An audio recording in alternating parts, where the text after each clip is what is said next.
Total Wipeout, written by Ink in My Heart and on the Page, and read for you by Eleanor Elizabeth. Summary: Adrenaline had Steve whipping the shield off and flinging it towards the intruder before his brain had time to process the action. Steve could only watch in horror as his shield went flying through the air, the speed too fast, at a very familiar figure. Steve had only a second to see Peter's big brown Bambie eyes go wide before the shield collided with him, sending him flying back into the cupboards. Steve, high on adrenaline, comes back to the tower and forgets that Peter is staying the night. History was not Peter Parker's favourite subject, which is why he was rubbing his eyes close to midnight, head bent over his project that was due in 8 hours. May had told him not to procrastinate on it, and now he was paying the price for not listening. Yawning, Peter rubbed at his eyes, the words swayed and moved on his page. With a grumble, Peter pushed back from the desk and shuffled towards the door. He yawned again and peered down the empty hallway. Peter was staying over at the tower, and Tony had sent him to bed hours ago. Peter had gone to his room, but not to sleep. There was no sign of Tony or Pepper. Peter shuffled his way down the hallway and towards the kitchen. Needing something to keep him awake, Peter mentally thicked through what he could have. Caffeine was out of the question. Tony had banned Peter from having any after what happened last time, but that's a story for another time. Milk always made Peter feel sleepy, and Peter still had one part to do on his project before he could call it a night. When he reached the kitchen, he went straight to the fridge. He pulled it open, blinking at the harsh light that flooded the darkened room. He blinked sluggishly at the contents of the fridge. There was Pepper's morning juice, but Peter knew better than to touch that, and a shelf full of fancy wine bottles and beers. Peter skipped over those and brightened when he saw some juice at the back. Standing on his tiptoes, Peter reached towards the back of the fridge. His arm knocked several bottles and he flinched away as they tumbled out of the fridge with a loud bang. Shoot. Adrenaline was pumping under Steve's skin. What was supposed to be a simple meeting for an exchange of information ended up with Steve running all over New York. He had chased his contact through dirty streets, moving traffic, busy restaurants, and over buildings. His contact had managed to slip Steve using the subway, and now Steve had lost him.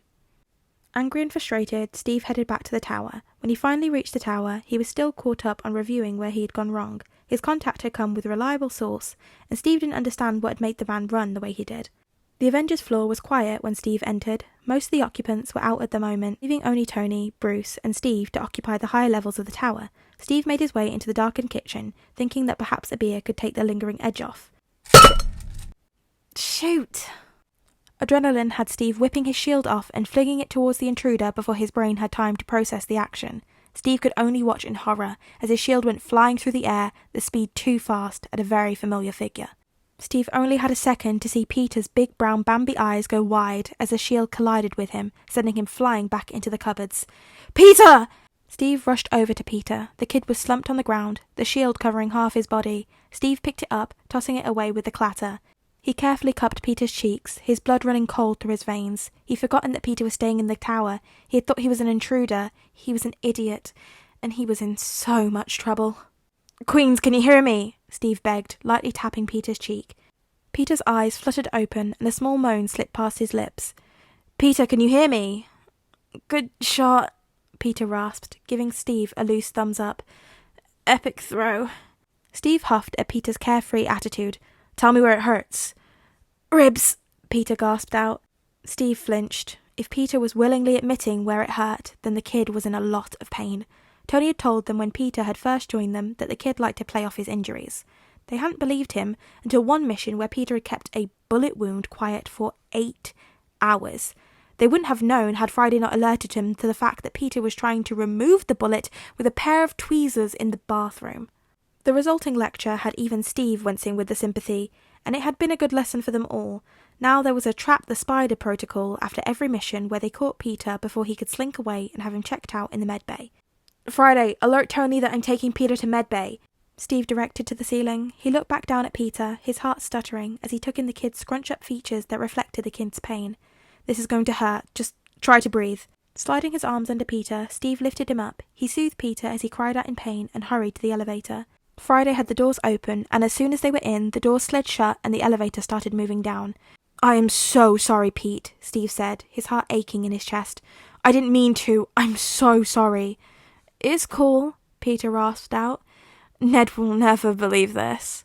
Before Steve could think of a response to that, the doors were opening and revealed a very frantic-looking Tony. Steve, what the hell happened? Tony demanded with a growl. Steve opened his mouth to explain. It was my fault, Peter interrupted with a rasp. Out on patrol earlier.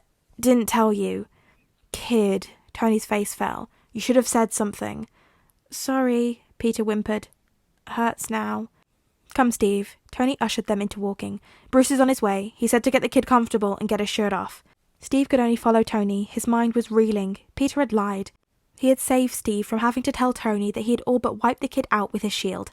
Since returning from the run, things had been tense in the tower. The team was slowly starting to heal, making amends and putting the past behind them. Steve and Tony still had a lot to discuss with one another, but things had been civil. They were both trying, and they were slowly getting there. Peter was a huge factor in the team getting back together. There was something about the kid that made them all want to protect him. He was the glue, the strong kind that, no matter what you did, wouldn't come unstuck, that had stuck them and kept them together. Another member of the team hurting Peter was unthinkable. What Steve had done was unthinkable, and would have had him booted out of the tower before he could blink. Peter had stopped that from happening. They reached the medbay, and Steve quickly and gently placed Peter on the bed. He stepped back as Tony quickly cut Peter's t-shirt away, Peter letting out a small whine at the loss. Steve and Tony sucked in a breath as Peter's chest was revealed. Jesus, kid, Tony hissed. What did they hit you with? Can't remember, Peter lied. Hey, can you take a photo of this for me? I want to show Ned. What? No, I'm not going to take a picture for you, Tony snapped. Jesus, what's wrong with you? Peter shrugged and then hissed with pain. Come on, Mr. Stark. Look how cool it is. It'll heal in like a day. I want to remember how epic this is. My most impressive bruise yet. Tony stared down at Peter with a blank look. No. Spoil sport, Peter muttered and then shrunk at Tony's glare. I've taken a photo for you, Peter. Friday's voice filled the room. I've already sent it through to Ned. Tony shot a betrayed look to the ceiling while Peter beamed. Yes, thank you, Friday. Bruce entered the room before Tony could retort, and Steve watched anxiously as Bruce got to work. The whole process took only about half an hour. Bruce had claimed that Peter would be fine, that his ribs were broken but were already healing, and that there was no internal bleeding. Steve let out a small breath of relief as Tony pressed the kiss to Peter's forehead. You're grounded for a week. Aww, Peter whined and then yawned loudly. No school tomorrow, Bruce said. You need rest. But my project, Peter whined, his eyes struggling to stay open. I'll call the school, Tony said. You'll get an extension, it'll be fine. Now go to sleep, or I'll ground you for another week. Peter grumbled so lowly under his breath that even Steve couldn't make out what he said. What was that? Tony asked sharply. Nothing, Peter yawned. Sleep. I'll be back in a moment to check on you, Tony said. He glared at Peter for a moment before crossing the medbay to speak to Bruce. Steve approached the bed cautiously, feeling thrown when Peter grinned tiredly at him. You covered for me, Steve frowned. This was all my fault. You could have told Tony the truth. Peter shrugged. It was an accident, I know that. You still didn't tell Tony, Steve pointed out. Mr. Stark would have yelled at you, and then there would have been even more fighting, Peter admitted. And I like when you guys aren't fighting, and it was just an accident. Steve's smile softened. You're a good kid, Peter. You don't need to lie for me, though. Tony deserves the truth, and you don't deserve to be grounded. I don't mind, Peter insisted. Get some rest, Peter, Steve said, firmly, but kindly. Steve waited until Peter's eyes slipped shut and he fell into a sleep. When he turned around, Bruce was leaving and Tony was striding back to them. Steve squared his shoulders and swallowed thickly. You should get some sleep too, Rogers, Tony said. It was my fault, Steve blurted out quickly. I know. Steve reared back. What, you do? Tony nodded. Friday showed me what happened when she alerted me that you were taking Peter to medbay. Tony, Steve swallowed. I am so sorry. Really, I would never intentionally hurt Peter. Not ever. I know, Tony said, and he took in a deep breath. I don't like that my kid lied for you. I didn't tell him to, Steve assured him. Peter didn't want us to fight. Tony huffed, looking down at Peter. The kid was fast asleep, small puffs of air coming through his slightly parted lips. Yeah, that sounds like Peter. I am really so sorry, Steve said. I believe you, Tony said, looking back at Steve. Just don't do it again. Ever. I won't, Steve promised solemnly. Go get some sleep, Steve, Tony said, as he turned his back on Steve, climbing onto the bed beside Peter. The kid automatically moved in his sleep to accommodate Tony, snuggling into the man's side. Steve smiled softly, turning away and leaving Tony with his kid. Steve never did hurt Peter again, and helped him with every history project the kid got in order to make up for what he did.